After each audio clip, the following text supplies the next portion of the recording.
for discussion, and you are requested to approach the microphone, state your name for the record, and limit the time used to present your remarks in order that others may be given the opportunity to speak.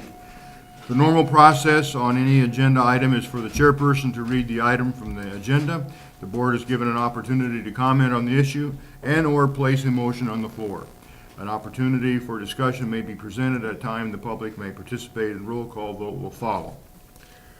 Okay, the board would entertain a motion for the approval of the agenda. Mr. Chairman, I motion that we approve the agenda as printed. Your second. I second. Been moved and seconded. Any discussion on this? No amendments? Roll call vote, please. Thompson. Yes. Slosik. Yes. Patton. Yes. Okay, the next item is going to be a public hearing.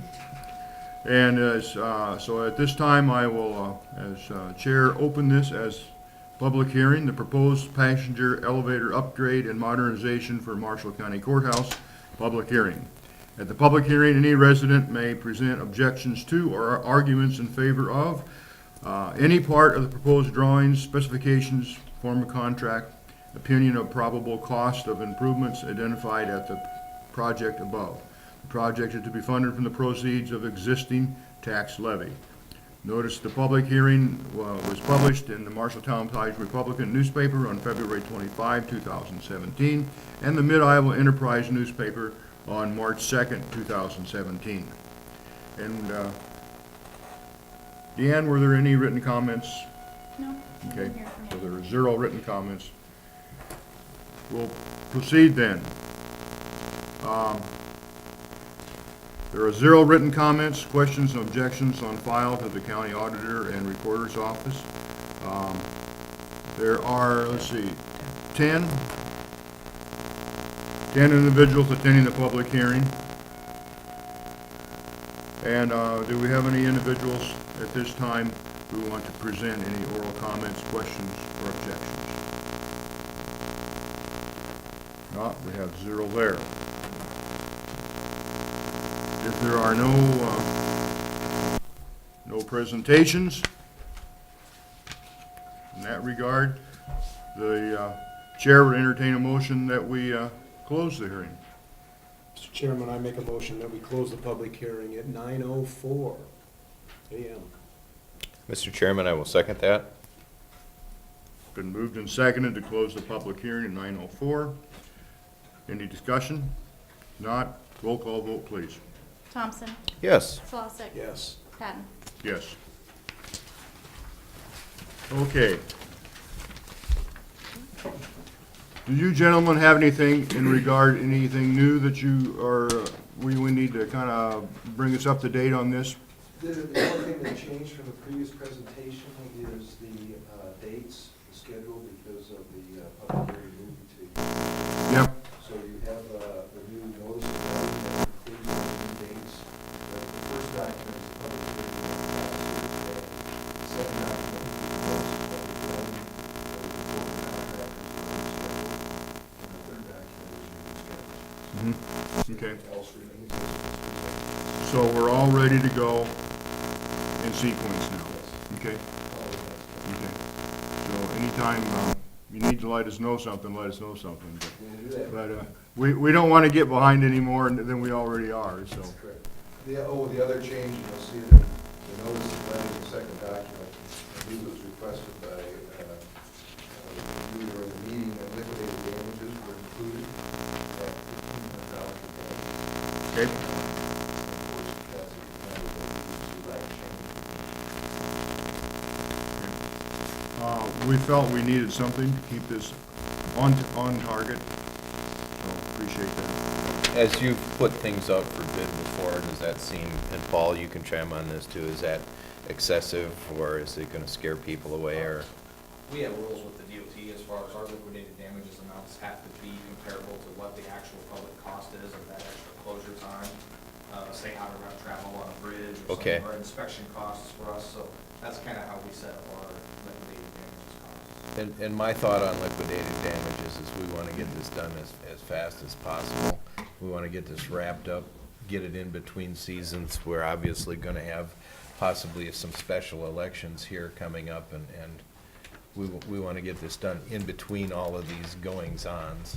In the sequence of work was described, I think Joe identified some of the technicalities of getting the electrical work done, so we continue to have power, continue to keep your IT up and running, and continue to have service either by an existing elevator or a new elevator at all times. Yes. So that's one of the challenges, and that contributes to maybe the cost per day. If they aren't done, there's going to be some significant continuing costs to make all that happen. Should we leave it at the $1,500? I guess that's what I'm trying to ascertain here. We're trying to get a feeling from you, are we out of line on that amount in regard to other contracts that you see out there and have worked with? We rarely, in our work, have liquidated damages, because the argument's always made from the contractor pool, well, what happens if I complete early? Do I get a benefit or a bonus? Yeah. And some believe that that's true, that if you do penalize them for late, then they should, that indicates there's a value for time. And so if you get it early, that there should be some value there too. I have not scheduled a bonus for early completion, but. To a contractor, early completion means their bonus is they got the job done and they're not paying their employees anymore by the hour. That's right. That's their bonus, and that's because of their good management. They bid the project and that's it. And I think, as we know, it's an aggressive schedule, there's little chance that they'll really be significant over anyway. Yeah, and weather is not gonna be a factor whatsoever. Does the board at this time wish to open that up and discuss I don't the think it's, $1,500? I don't think it's necessary, but Okay. if you want to. We No, can't take it I'm as an asking, action I'm asking item. you guys. No, I'm with Dave, I don't think that's necessary. Okay. I've been told that I'm over concerned about getting this done on time. But Well, from a I- financial aspect, we'll be fine. If, our intent is to complete this out of the end of one budget year and the beginning of another, and if these dollars are unspent at the end of one budget year, we can always do a transfer rather than to let it go into the fund. And if not, the next year, it simply will be handled in an amendment. So it's, from a financial standpoint, it's not going to harm us either way. Okay. Gentlemen, thank you for coming. Thank you. And we'll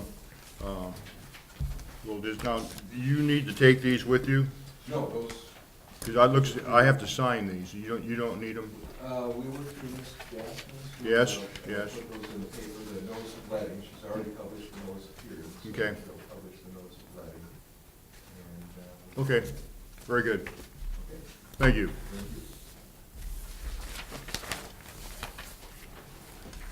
you. Next, moving on to the consent agenda. Approved minutes from regular session, February 21. Item number 4, accept annual manure management plan update, Burt Farms and Livestock Incorporated, ID number 62502, manure management plan received and placed on file with no changes to the manure management plan. Accept annual manure management plan update, TJ Farms West Side, ID number 63207. Annual update report received and placed on file with no changes made to the manure management plan. Item number 6, accept annual manure management plan update to Breeze Hill Farms LLC, ID number 65770. Annual update report received and placed on file with the following changes made to the manure management plan. Changed crop rotation and using manure analysis for determined application rates when applying manure. Item number 7, accept annual manure management plan update, BL Farms Incorporated, ID number 67141, Larson Site. Annual update report received and placed on file with the following changes made to the manure management plan. Added acres, changed crop rotation, and use the manure analysis for determining application rates when applying the manure. Item number 8, accept annual manure management plan update, Prestige Farms of Iowa LLC, ID number 67105, PI -349, finisher annual update report received and placed on file with the following change made to the manure management plan, added acres. Item number 9, approve request to use mobile band shell rental and use of courthouse grounds. The Marshalltown National Day of Prayer has requested the use of the courthouse grounds and mobile band shell for a National Day of Prayer on Thursday, May 4th, 2017, from 9 a.m. to 2 p.m. Item number 10, approve claims. Approve claims as audited and authorized by the county auditor and recorder to issue payment of the same. The listing of the claims paid at this meeting and all claims paid in the month of March will be published as part of the first meeting in April. The chair would entertain a motion at this time. Mr. Chair, I motion that we approve the consent agenda as printed. For a second. And I second. It's been moved and seconded. Is there any discussion or questions? If not, roll call vote, please. Thompson. Yes. Slosik. Yes. And Patton. Yes. Okay, item number 11 is Resolution 2017-0020. This is in regard to the 2017 Marshall County Noxious Weed Control Plan. This is pretty much the same every year, so I'm going to forego reading some of the things about the weeds. But down in the last two paragraphs on page 3 are a little bit different, so I'm going to point them out so that we all understand this. Marshall County will conduct a roadside weed management spraying program again this year. The county will blanket spray for thistles, wild carrot, wild mustard specifically, and other noxious weeds found in high concentrations, generally in the roadsides and areas of county ownership, over 8 townships in the east half of the county in mid to late May or early to mid-June.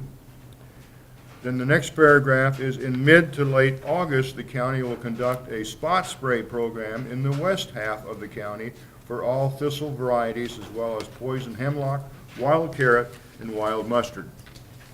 Specifically, and other noxious weeds found in high concentrations, generally in roadsides and areas of the county owned by the county.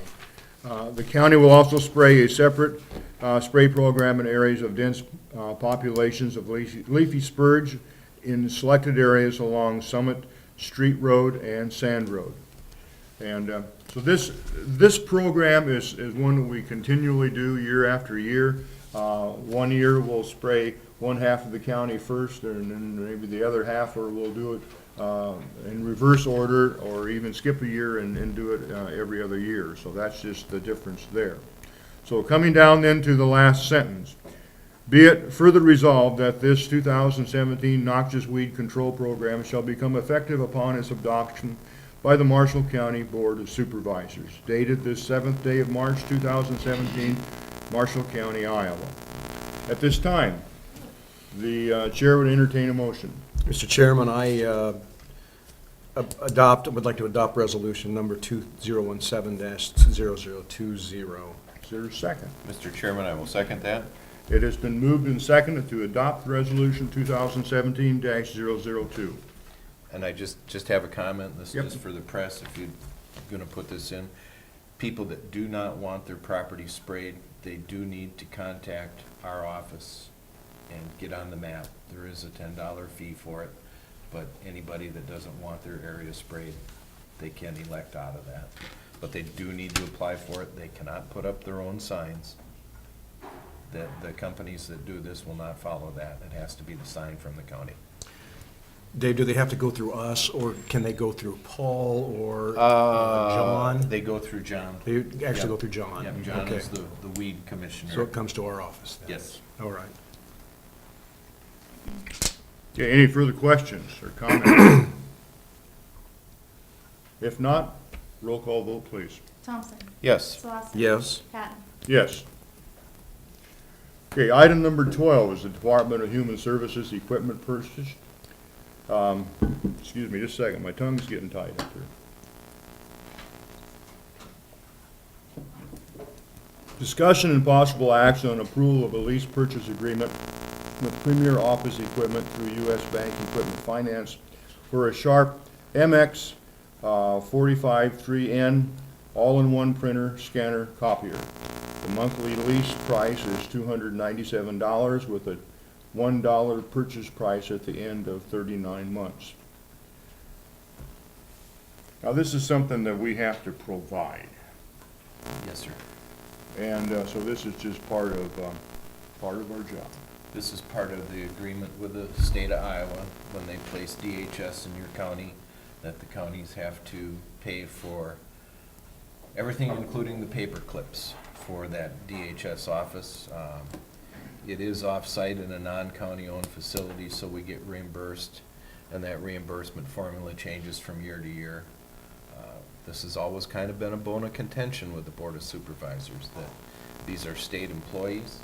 A personal problem I have with it is there is more than one county that does business out of this building, but the expenses fall sorely on Marshall County taxpayers' shoulders, and I have a little problem with that, but we have seen some movement in the state these last few years on increasing the amount of reimbursement, but until it gets to 100%, I will continue to have the same lecture on this type of stuff every time it comes up. I think they bump it up just a little bit, just to make you feel better, and then next year they're gonna bump it down again. You know, when I leave, I'm sure it'll go back down to zero, Yeah. but until then, I'll keep fighting the fight. Any other questions, comments? James did check this piece of equipment out, through our own IT, and he was satisfied with the quality and the price.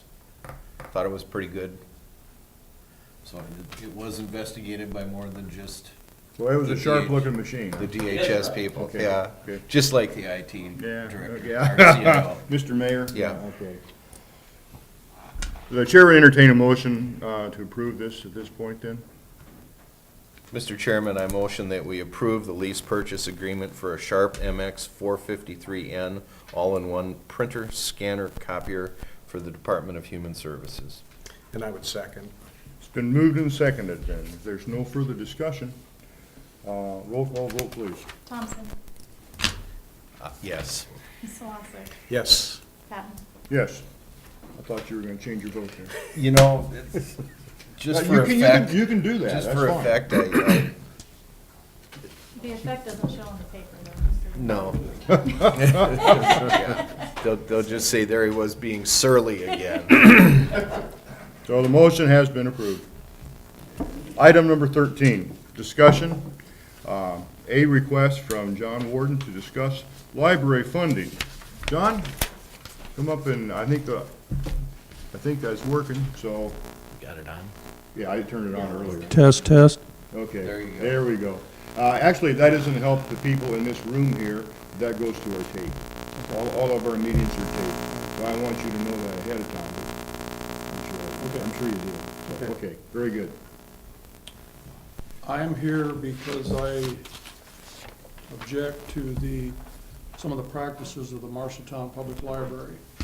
And I have a right to protest because my tax money goes toward the Marshalltown Public Library. I voiced my objection to the library and their offering of services to illegal immigrants. That's the beef.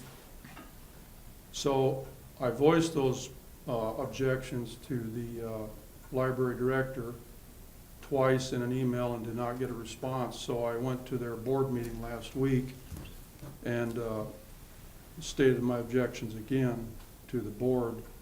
And they happened to have at that meeting a copy of the budget worksheet. And I see that Marshall County's contribution to the library is $35,866. And I would like to see that, well, I know it can't be cut to zero by law, but I would like to see that cut to the minimum. The library holds itself out as an advocate for immigration. I understand that. We all get that. But they don't separate illegal immigration from immigration. You will never see them discourage criminal offense. And that's what irritates me.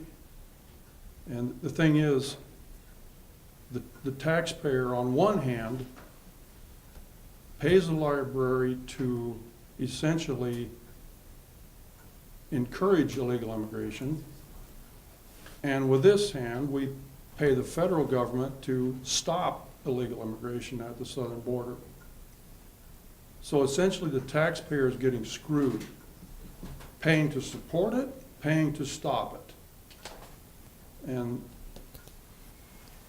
I just, if no one says anything, nothing will happen. But I would like to see I live in unincorporated Marshall County, and I would like to see you cut your contribution to the Marshalltown Public Library and any other entity that promotes illegal immigration to the bare minimum that you have to contribute by law.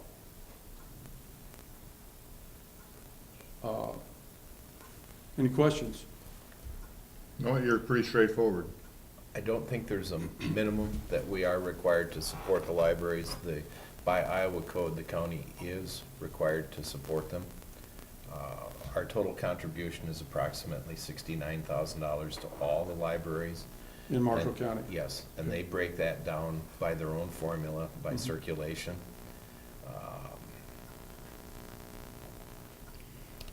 You may, the budget is already done and certified for this year. Right.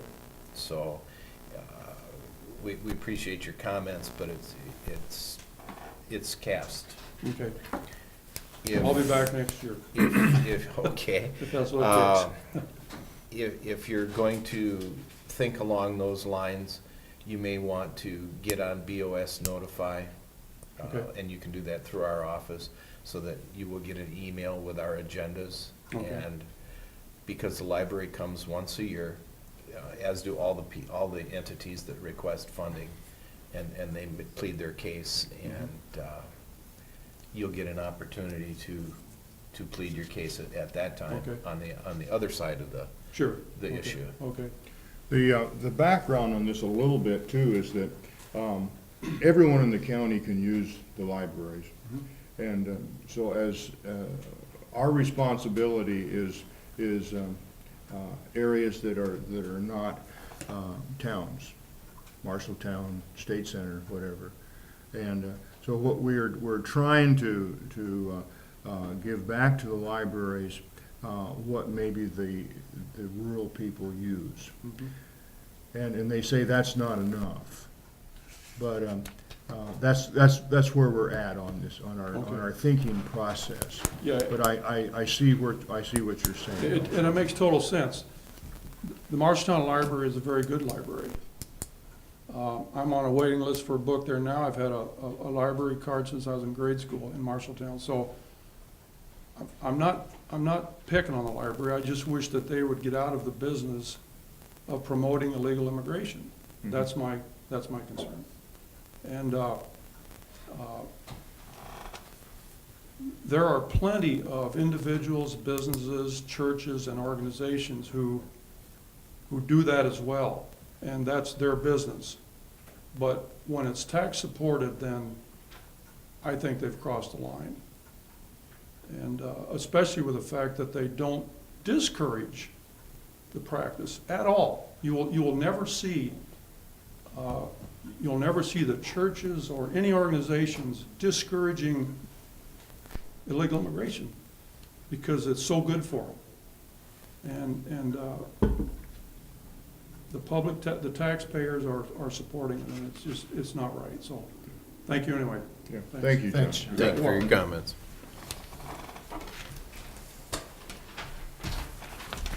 Item number 14 is a public forum. The time set aside for public to make comments on topics county business, of county business, other than those listed on this agenda. No action will be taken on these topics brought up in the public forum. Anyone else here? And everyone in the back row is awake, so we're good. Okey-doke. Item number 15, adjournment. The next regular session is March 21, 2017 at 9 a.m. All business to be acted upon at this section should be submitted to the county auditor and recorder's office or the Board of Supervisors office by Thursday, March 16, 2017 at 1 p.m. There being no further business to come before the board, this meeting is adjourned at 9:26. Thank you all for coming.